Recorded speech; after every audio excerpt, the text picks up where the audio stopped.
Thank you very much, dear colleague. I'm really pleased to be here, albeit only virtually, and I really thank the Paris-Cergy Institute of Advanced Studies for offering me this opportunity. It is, for the moment, a virtual fellowship, but nevertheless, I'm really full of gratitude for the organization of my stay and also for the possibility of meeting, albeit virtually, these distinguished colleagues and fellows. My thanks to all of you for coming today. It is also a pleasure to be working with Professor Julien Longhi and his laboratory and researcher center. And I am also take advantage from this opportunity to thank not only the Cergy Paris-Cergy Institute of Advanced Studies, but also the Agora Research Center that is represented at the moment by Professor Catherine Marshall, to whom I say hello as well. So I switched to English, which I'm told is the common language that is usually adopted by fellows, resident fellows at the Institute of Advanced Studies, but of course comments, questions at any time are welcome also in other languages that I may speak and know, among which of course French. So let me start with sharing my presentation. And I hope that everything is going to be okay from the technical point of view. This is always a quite stressful moment when one tests the PowerPoint. So the title of my presentation is Semioethics of the Visual Fake. Semioethics is composed by semeion, which is sign. It's the main root in the word semiotics, which is the discipline to which I devote most of my efforts as a scholar, and ethics, of course. But the meaning of this term will be clearer as we proceed through the presentation. Now, a thrill that is going to be even more intense because I'm going to try to have you watch a video with me. Let's see if this works.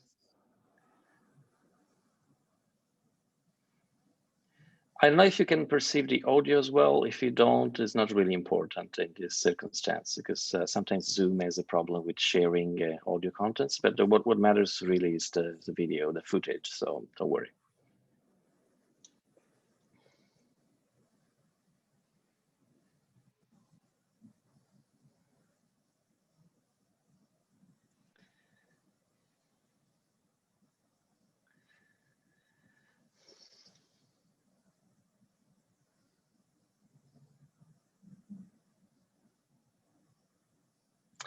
Okay, I can stop here.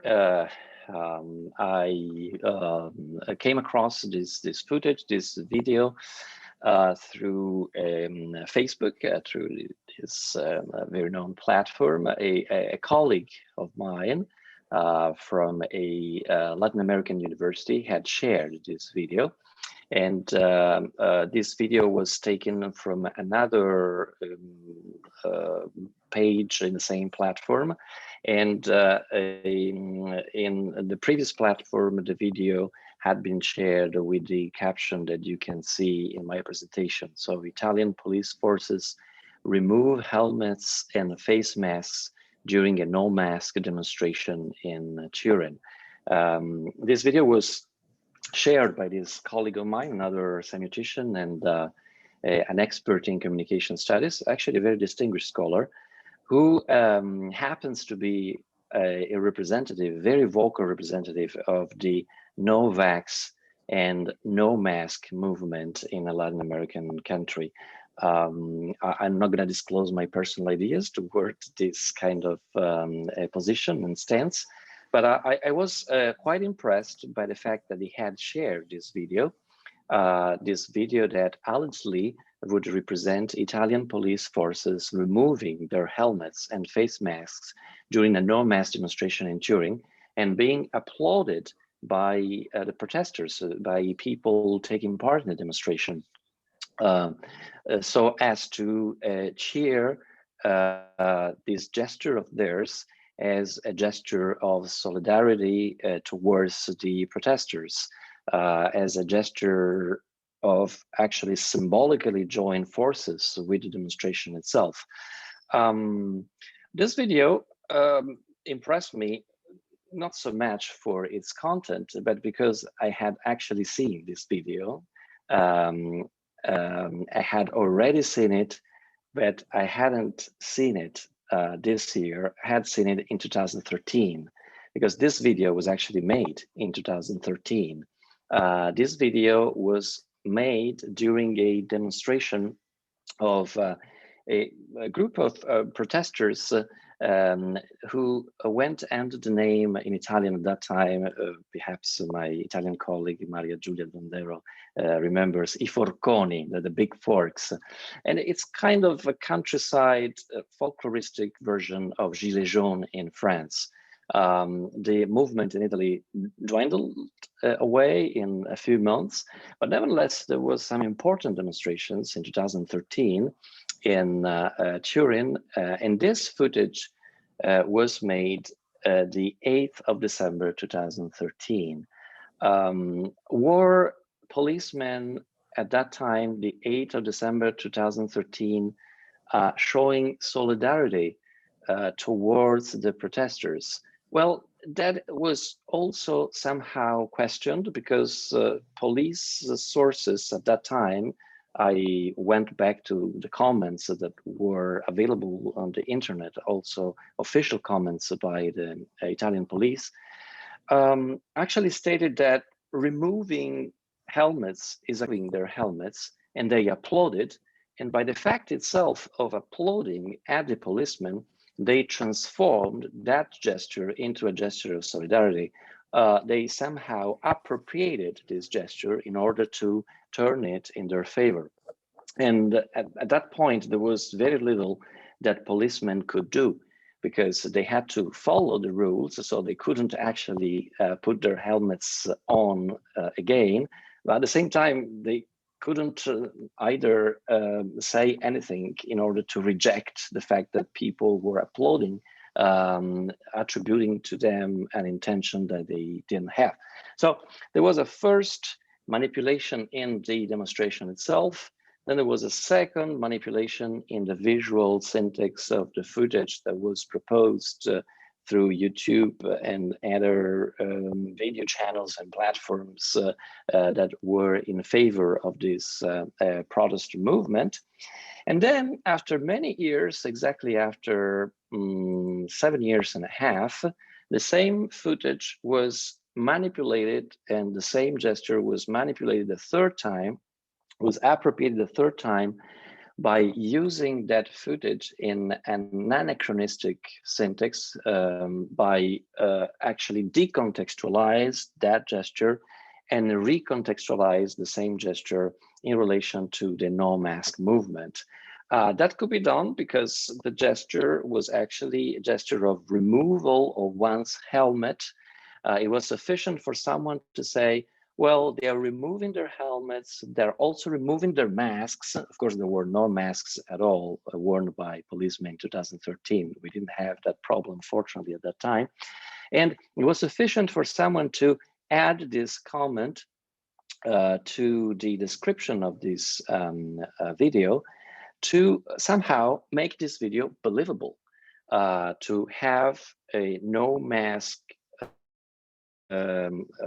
movement members around the world publish, republish, share, circulate this video that became viral. Just imagine that I was in Turin, well, actually in France, but connected to a mostly Italian social network bubble. And I received this video back through a colleague in Latin America who was using this video in order to support his no mask views. So what did I do? Well, I usually don't quarrel with anyone for any reason on Facebook or on other platforms, because to me it's a little bit of waste of time.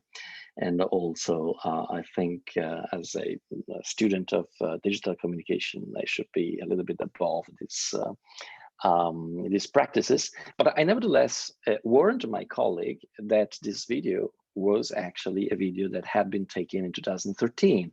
So it was adamant that it couldn't be the video, the footage of a no-mask demonstration. There were no mask movement in 2013. And this colleague just replied, oh yeah, this video was sent to me together with some many other videos of demonstrations, of protests, no-mask protests around the world the same day. So I didn't have time to check all of them.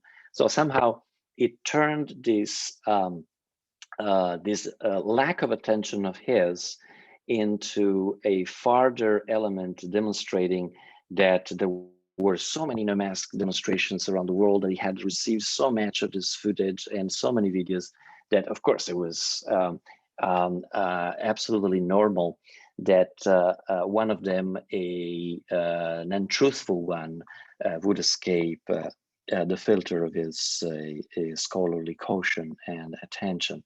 And this colleague of mine is inserted in a digital babble that is all no mask. So now whenever he publishes something against the usage of the mask, all the comments are positive.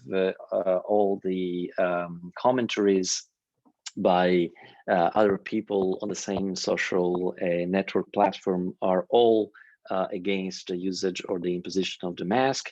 And of course, when I pointed out at this audience within this platform that the video, the footage had been actually misused and misinterpreted, the reaction was completely neutral. So there were no likes, there were no comments, they just moved on. And that is a little bit at the core of our subject today. The core of the study that I would like to propose to you today is about the intimate nature of the visual fake. So the question of the ethics of images and that of the fake are intimately related. I run a near-sea consolidator project in Turin, at the University of Turin, which is about the representation of the face in the digital area. It's a near-sea 5-year project. But more and more, I'm intersecting this project with other collateral projects of mine that are all about the fake and the fake representation of the face. In this video, there was no fake representation of the face because these policemen probably exist, and they, at that time, 2013, they were working, so they were not actors. But at the same time, there is a contextualization of this footage and this video that attribute a fake content and a fake chronology to this video itself. So more and more, I'm studying the theme of the digital representation of the face together with the theme of the digital representation of the fake. And it's not a random intersection, because I believe, or at least this is my hypothesis, that introducing a face in a representation that is actually a fake, in a fake news, for instance, adds a rhetorical power to the fake representation itself. So my point is that, or my reason for studying together the topic of the digital face and the topic of the digital fake is that we tend to believe faces a lot, and we tend to disbelieve the lack of faces a lot.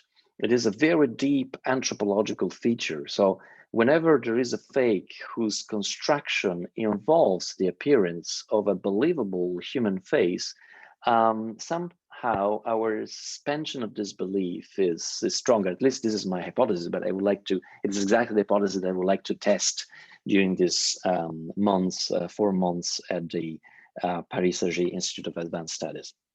So I was saying that the question of the ethics of images and that of the fake are intimately related. Through images, the human species can represent and evoke not only what is, but also what is not. giving rise to illusions. I underline, probably too late, that this talk is not going to be for semioticians or for ICT technicians. It's going to be for a larger academic audience. So I'm not going to go into details, but I would like to give a general overview, interdisciplinary overview about my research topic. So that is the case, the possibility of representing not only what is, but also what is not. That is the case of verbal language too, of course, through words too. Human beings can describe what is not. Yet, an essential, I would say, semiotic difference subsists between the fake in images and that in words.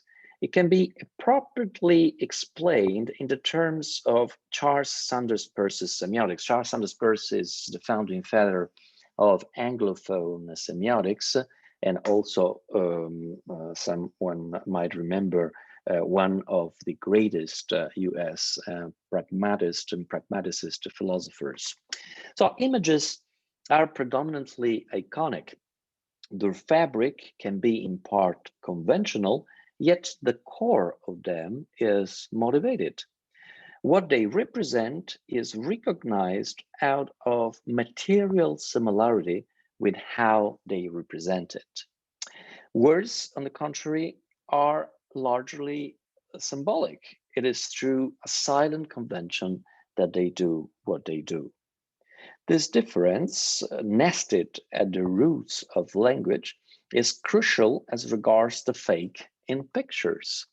Albeit blatantly preposterous, they always speak the truth of the motivation, and this reverberates upon what they tell. So to go back to this example, we might historically and chronologically recontextualize this Facebook post and try to demonstrate that these policemen were actually videoed in 2013 and not in 2021. Yet the image of policemen removing their helmets and showing their faces will stay with us. Will stay with us despite the fact that someone, a friend or a colleague of the person who has posted this fake news, comments, well, but actually this video was taken, this happened in 2013. So the fact that they verbally commented on the anachronism of this post did not actually completely dispel the power of this image. So this is another hypothesis that I would like to test and also discuss with you all. The fact that visual fake news has a force, has a strength that goes well beyond the possibility of debunking. Somehow, in my hypothesis, a visual statement, albeit false, is always somehow truthful. It has a force attached to it that is difficult to deny or impossible to deny. And this is a position that, of course, I share with great historian of culture, Carlo Ginzburg, who has somehow reconstructed the anthropological and historical roots of this power of images. So the counterfeited photograph of a political leader, for instance, supposedly caught in obscene behavior, might well be recognized as far-fetched, either because of its material qualities when the forgery is poor, or because it's jar when it is presented as a caricature. Yet it still carries motivation with it. It is a fake picture, meaning that it represents an event that never took place, yet at the same time, it is a true picture because it represents it through a materiality that follows the semiotic rule of iconicity. And I will propose you now a short and I hope amusing journey through this intersection of the digital face and the digital fake.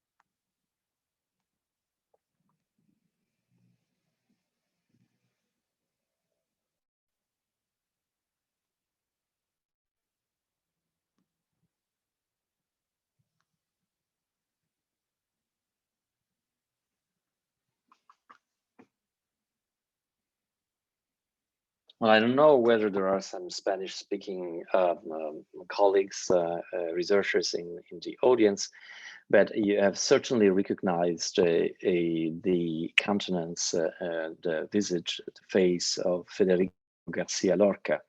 And what you could hear is a recitation of one of his most famous poems. People who were schooled in Spain would certainly recognize this poem and probably have learned it by heart.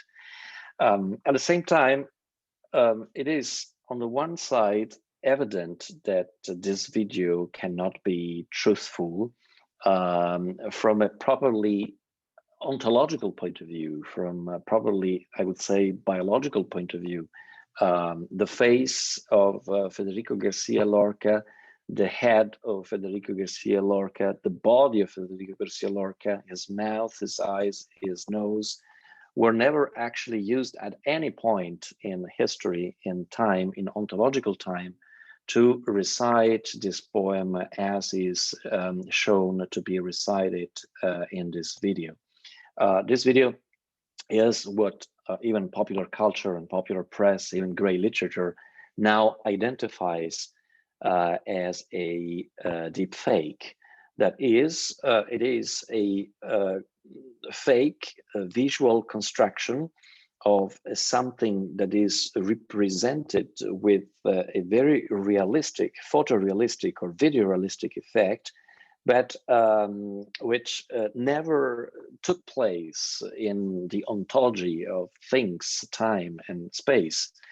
It is, at the moment, relatively simple to create this kind of videos. There has been a constant progress from the technical point of view in the production of digital images of faces, still images, but also moving images that led to this, which seems like a visual joke. Indeed, the fact that the face of Federico Garcia Lorca is moving in this video, the fact that this video has been actually pseudo-realized, it has been post-produced through using a filter that somehow simulates an old film, a black and white film, even with the typical imperfections in the fabric of the film that are represented and simulated in this video, which is of course not an analogic video, but a digital one. The fact that a particular voice was given to this deep fake, it is the voice of an actor, but it is a voice that has been synchronized with the movements of the face's, digital face's mouth, and chosen also for the quality of this voice, a dreamy, poetical, subdued, languid voice that might have been the voice of Federico Garcia Lorca. So it is an interesting, far-fetched video, which nevertheless we can still clearly recognizes a deep fake because of the technical imperfections that are still present in the video itself. Of course, you might have already realized that there are some strange distortions in the video.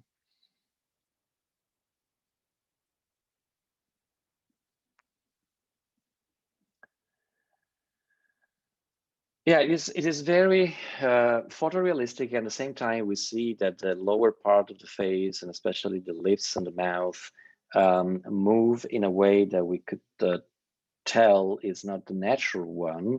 There are some curvilinear elements and distortions in the video, in the footage, that immediately point out to us that something is wrong, or that something might be wrong, that this is not exactly how an old footage should look like. And then, of course, we have behind us, or at least many of us have behind themselves, what Umberto Eco would call an encyclopedia. So we actually know that it would be very strange to have a footage or video of Federico Garcia Lorca reciting this poem for chronological reasons, because otherwise, of course, that would be known by specialists of Federico Garcia Lorca and so on and so forth. But this is kind of specialized knowledge, encyclopedic knowledge that is not usually the background, the cultural background through which users usually receive these deepfakes on the net.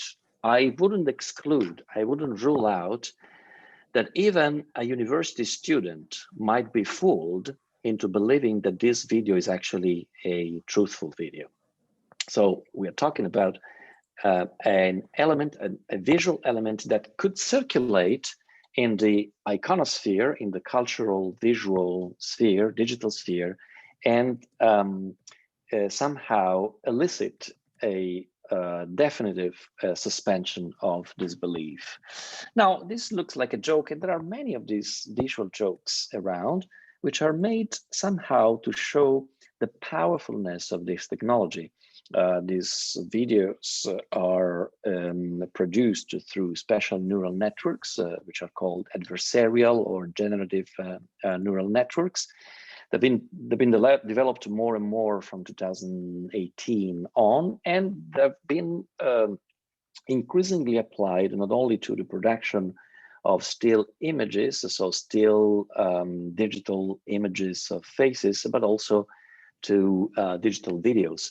And recently, 2 years ago, more or less, a special technology, a special algorithm was designed, if I remember well, by the Samsung laboratories in Russia, in order to create these deepfakes without having to rely on a large quantity of images. And this is, of course, quite a revolution in the field, because in the past you should actually rely on a huge quantity of images in order to instruct a neural network to come up with this deepfake product.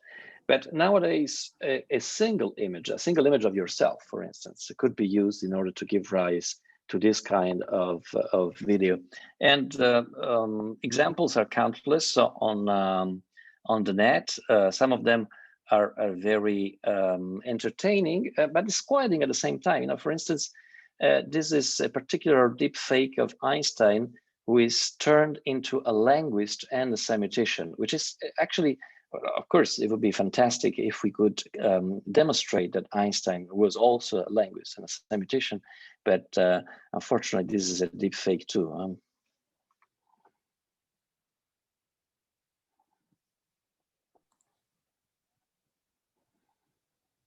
Massimo, sorry, I cannot hear the audio. I don't know if it's only on my side. Okay, I think I should work probably on the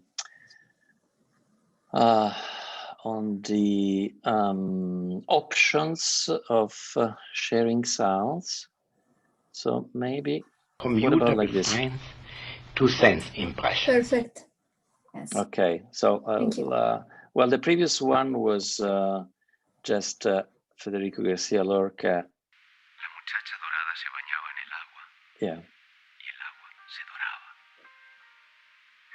Las algas y las ramas en sombra. Just an idea, and the previous one was just like people screaming. Okay, that's less important. But let's move to Einstein. This is a deep fake that has been actually created by using a single image of Einstein, and there are countless examples of, I would say, playful ways of using this technology. At the same time, this technology of deep fake, inevitably also raises question, because on the one hand, you can have purely ludic experiments, like my students constantly send me videos of this kind. This is Rasputin singing, for instance. Remember those walls I built? Well, baby, they're tumbling down, and they didn't even. Which is singing "Hello," which is of course quite entertaining. We can and we usually do laugh at it. But then, like there is some other example that circulate also in the web. The most famous one, probably you have come across it. I usually show it to my students, but it's a classic in deepfake. Is this We're one? entering an era in which our enemies can make it look like anyone is saying anything at any point in time, even if they would never say those things. So, for instance, they could have me say things like, I don't know, Killmonger was right, or Ben Carson is in the sunken place, or, how about this, simply, President Trump is a total and complete dipshit. Now, you see, I would never say these things, at least not in a public address, but someone else would. Someone like Jordan Peele. This is a dangerous time. Moving forward, we need to be more vigilant with what we trust from the internet. That's a time when we need to rely on trusted news sources.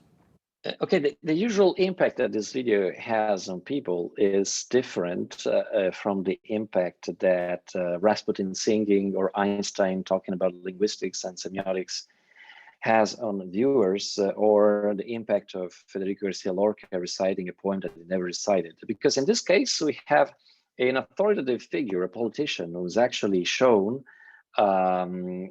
giving a speech that he is actually never given. And it is shown while he gives the speech through a technology, that of deep fake, that is relatively easy to be used. So this is the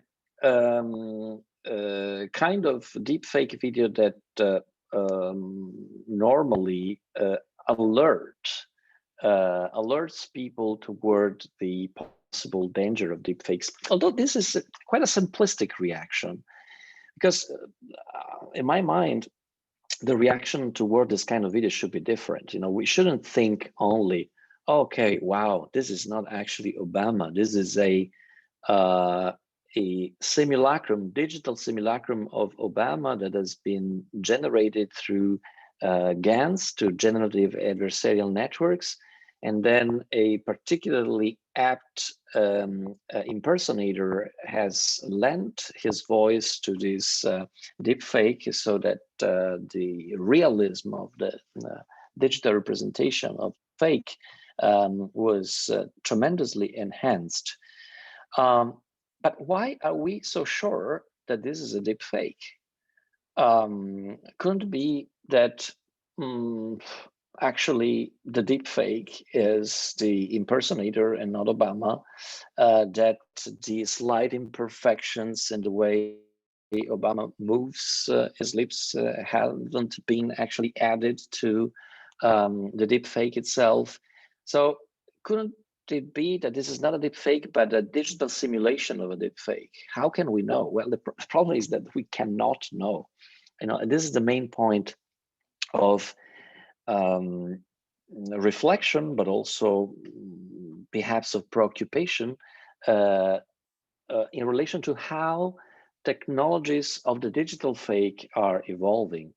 To me, at least to my interpretation, the novelty of this technology does not consist in the fact that it is able to produce pictures that supposedly represent reality, when actually they are far-fetched, because this has been a phenomenon as long as history. Fake pictures actually representing events or people or actions that never ontologically took place, have a long history.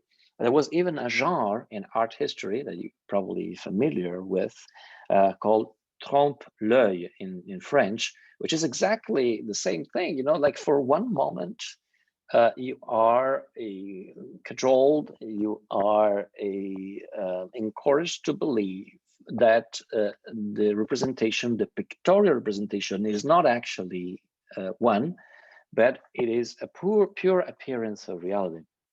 So what is the difference then? Well, the real difference consists in the fact that first, with trompe-l'œil,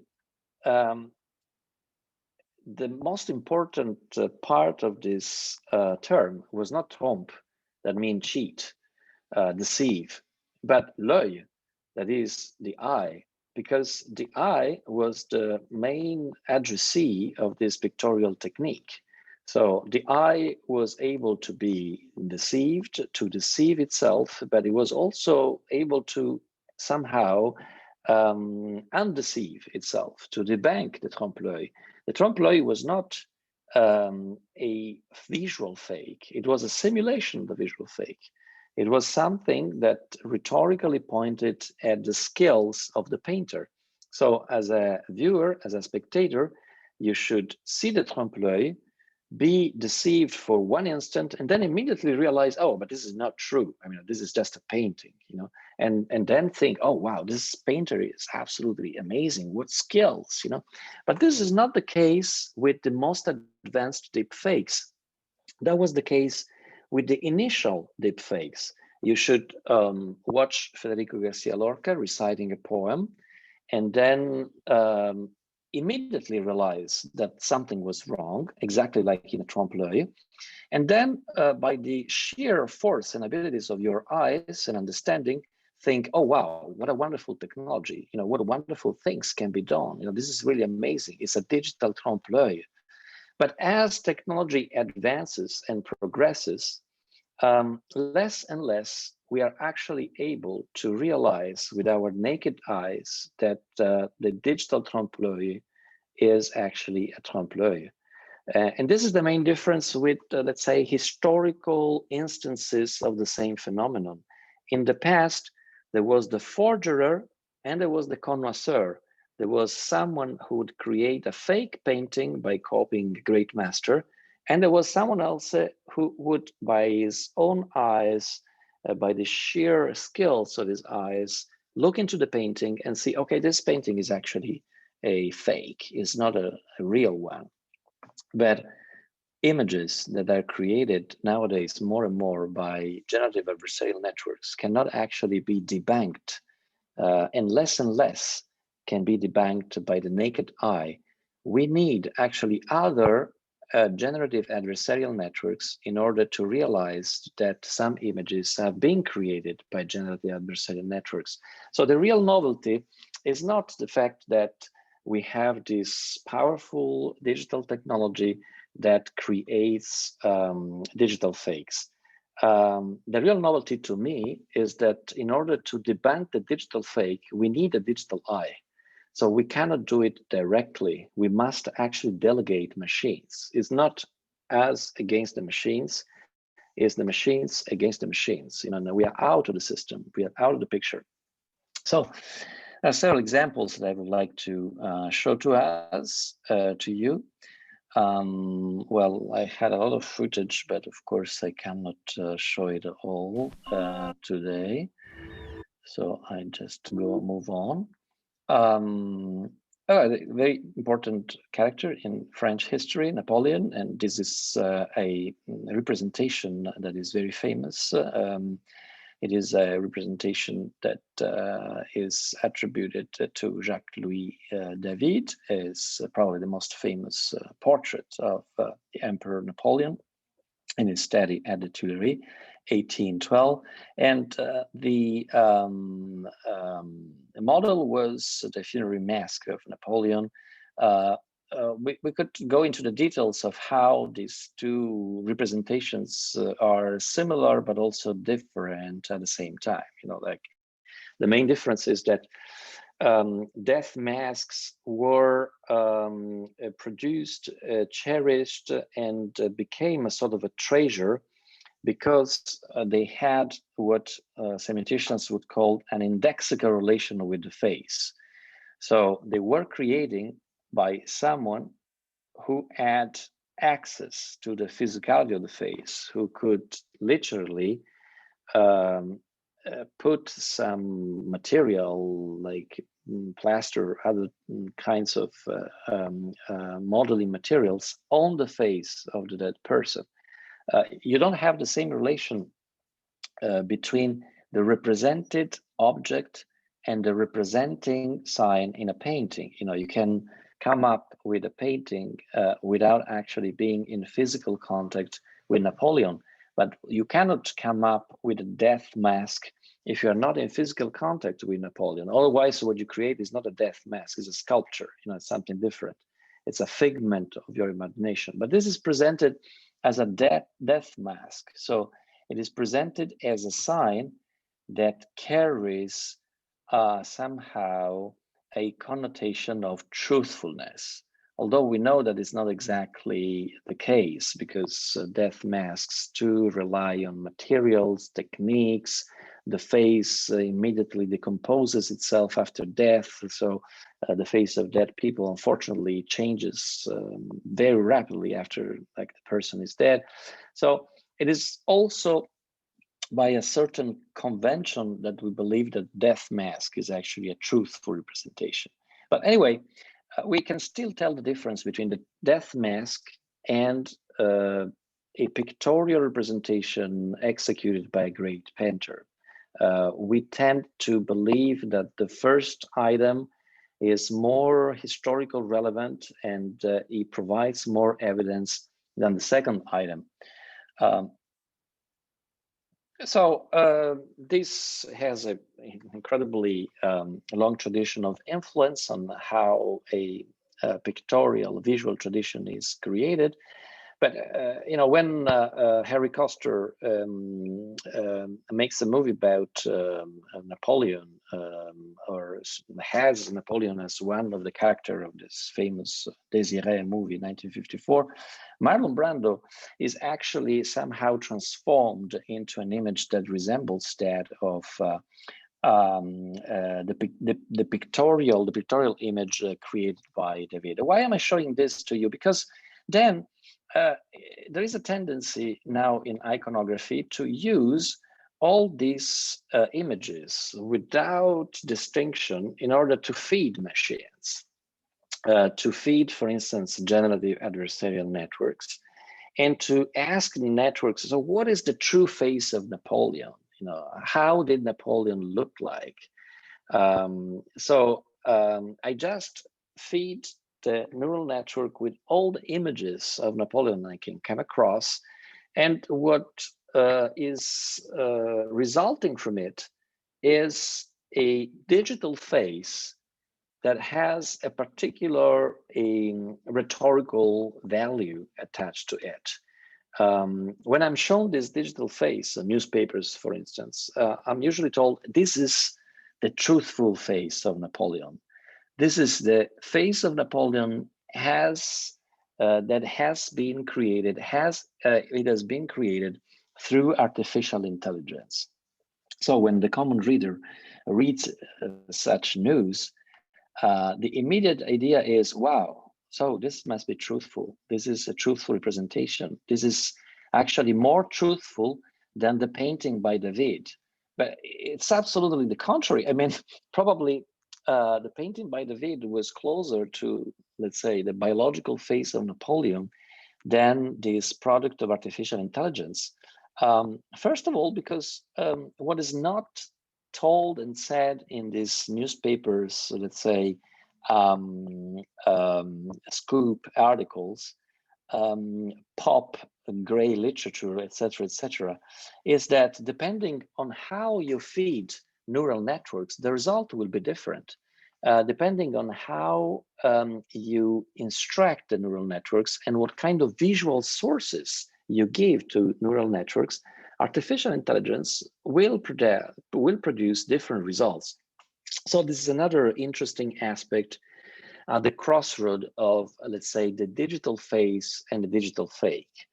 More and more, artificial intelligence and neural networks, in particular adversarial generative neural networks or convolutional neural networks, are used in order to create digital images of historically existing faces, biological faces, with the promise that the digital representation will be neutral, will be without biases, will actually reach a truthfulness that wasn't reached by previous representation. Now, this is, of course, far from being truth. This is a digital representation of how Roman emperors would look like according to a creation that has been carried on by visual artist Daniel Fossart, who did exactly the same. He fed adversarial neural networks and some algorithms that actually publicly available. They were first created by NVIDIA, the big company for like video production, post-production, and processing systems. But art historians coming across these reconstructions were a little bit puzzled, because many of these supposedly unbiased artificial intelligence created faces of Roman emperors were actually blonde. Many of them were blonde. And so they started to ask themselves, how come they're so blonde? Many of them were from Spain, many of them were from Italy. How come the Italians have actually changed so much?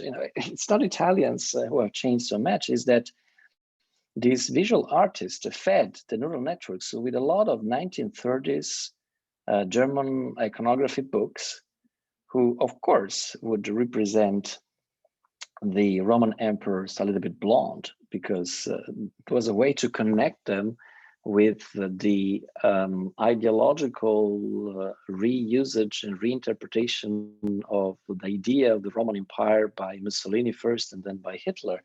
So of course they were represented as blonde, but through artificial intelligence, passing through artificial intelligence, what was clearly an ideological, far-fetched, fake face becomes, in the press, a neutral one, becomes a face that has been created by artificial intelligence.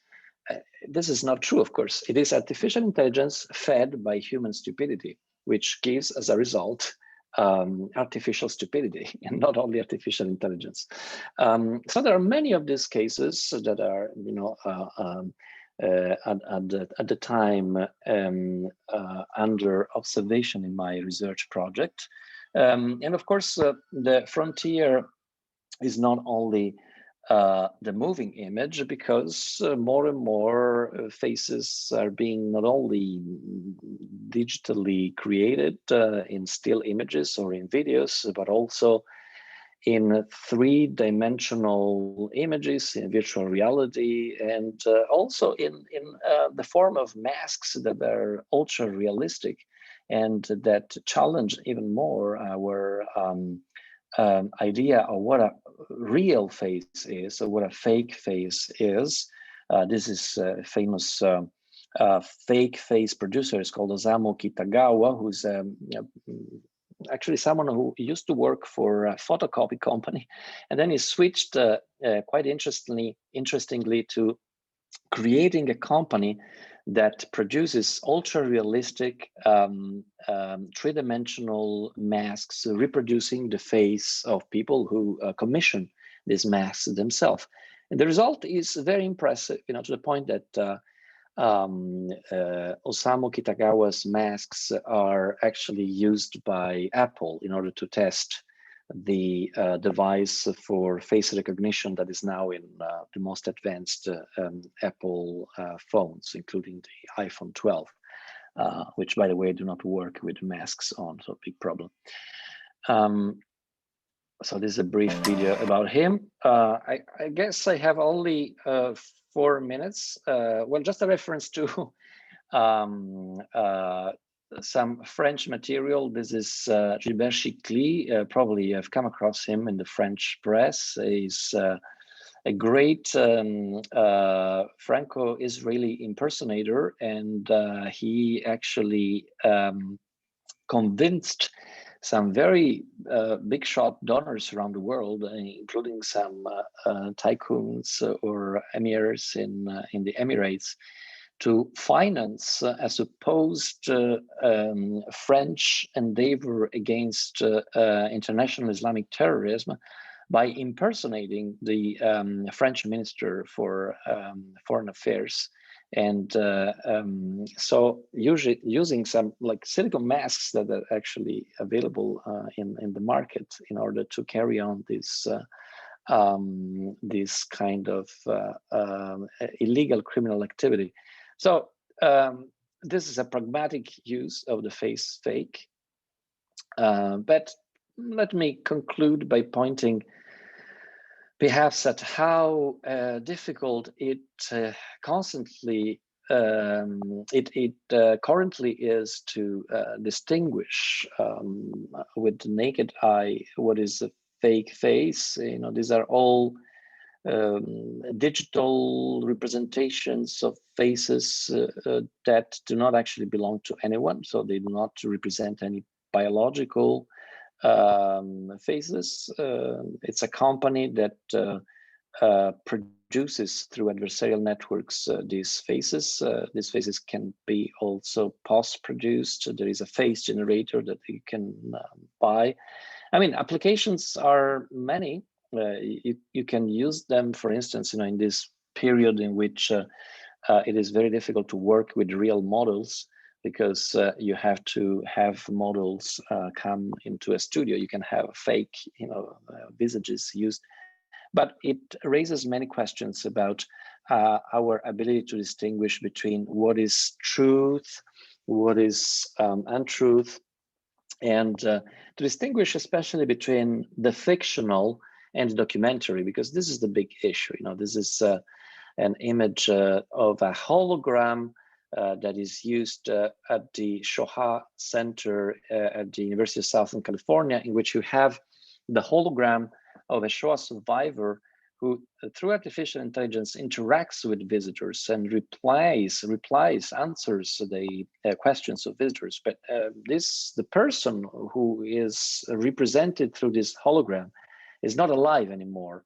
And what he actually says to visitors is not something that he has said. It's something that is created with his voice through artificial intelligence. And of course, you might say on the one hand, wow, this is a wonderful experiment. It's actually Steven Spielberg that sponsored this initiative. But this is also telling of the fact that it is an initiative that mixes in a very interesting but probably also disquieting way the fiction and documentary.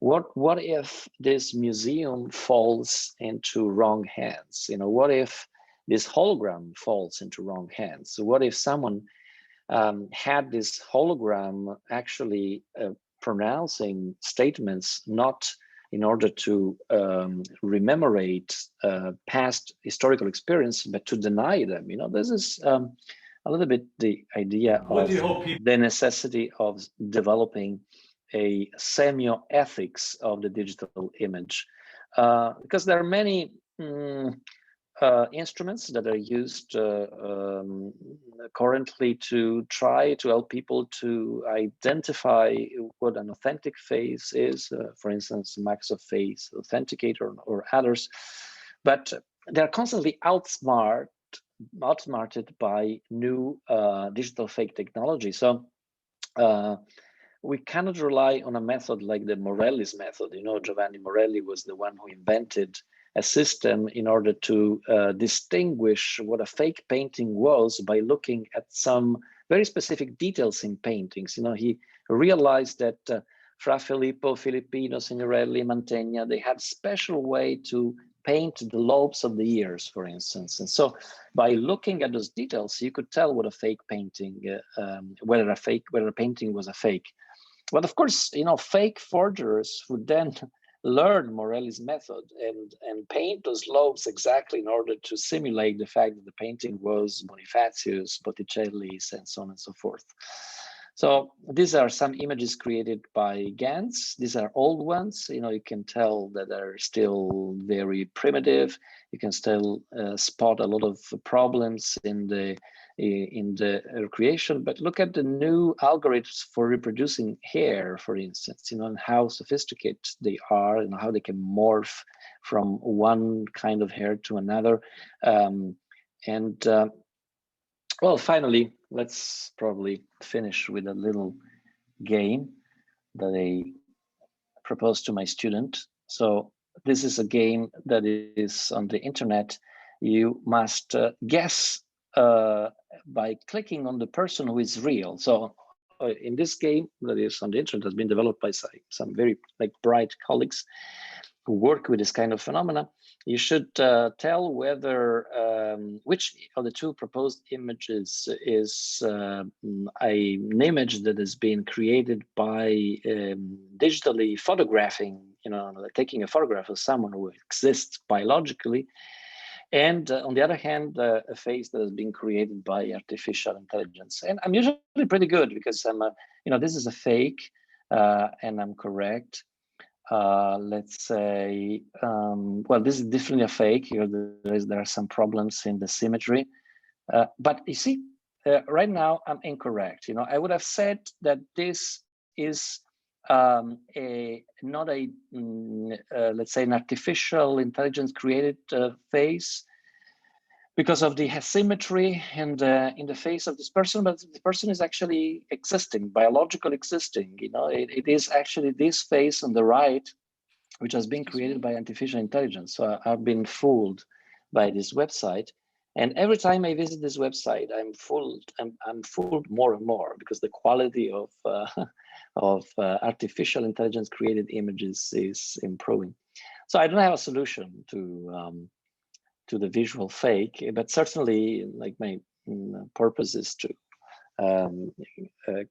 raise more awareness about the fact that digital images, and especially digital images of the fake, can be used nowadays to create new surprising suspensions of disbelief, in some cases with consequences also in political, economic, social terms. I think I've talked enough, so I thank you very much for the attention. I hope it wasn't too fast.